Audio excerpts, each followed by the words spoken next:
And they knew where the bodies were. Go ahead and start digging the rocks up. There's shovels in the corner. All right. We'll get started. Dean Corll was in his 30s, but he liked teenage boys, liked to handcuff them to a board, rape, and sometimes castrate them. Elmer Wayne Henley and David Brooks brought them to him. Most ended up buried in Corll's boat shed. It saves one life, then it's worth it. It's worth it. This is Wayne Henley now. He served almost 40 years for what he did. Henley wants his story told, and he's entrusting it to first-time director Josh Vargas. I met with Josh, and he gave me that impression that what he would do is, rather than sensationalize, he would try to give an honest portrayal. Henley's family gave Vargas his drinking bird toy and his Bible. They provided the clothing Wayne wore in the early 70s while he was helping with the killings. Wayne was the one that picked out who lived and who died. This shirt still has a blood stain on it.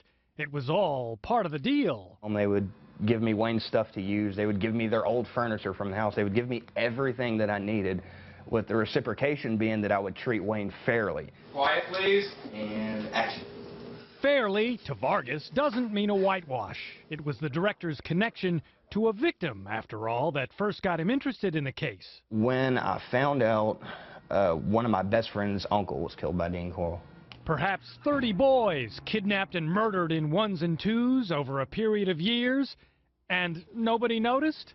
Josh Vargas grew up in Houston, and he'd never heard of Dean Corll, Wayne Henley, or David Brooks. His docudrama is designed to remind us.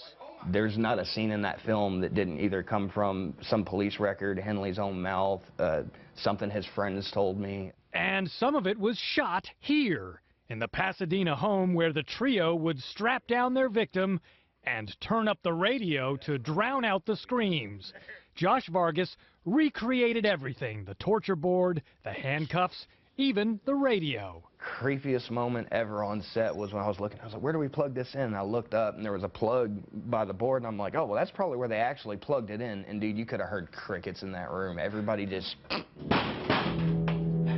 Come on! Point of fact is, I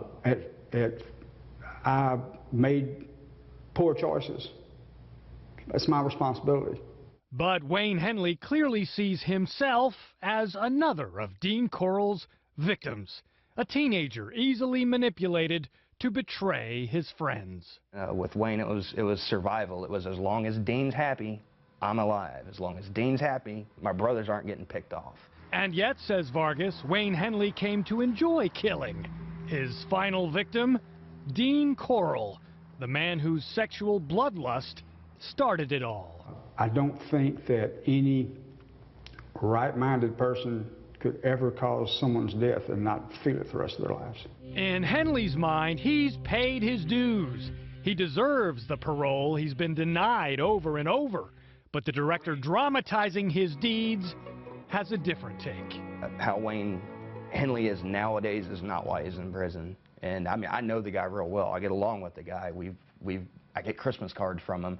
And I'll be one of the first people to say that he should never, ever, ever get out because of what he did, not because of who he is right now. At the heart of these crimes is a question. How was a teenager like Wayne Henley molded by a murderous mentor into a serial killer?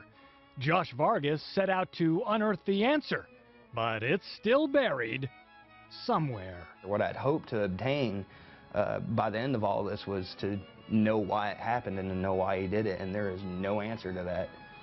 And this case is buried deep in Houston's collective memory, but there are many who simply cannot forget the families and friends of those 29 boys. A childhood friend of victim David Hilligist sent me this message. David's mom never turned the front porch light off all these years. As I passed by their house from time to time, he said. She passed away a little over a year ago, and I went to her funeral. You can reach out to me on Facebook or Twitter to share your recollections of these crimes, which definitely shook our city to the core.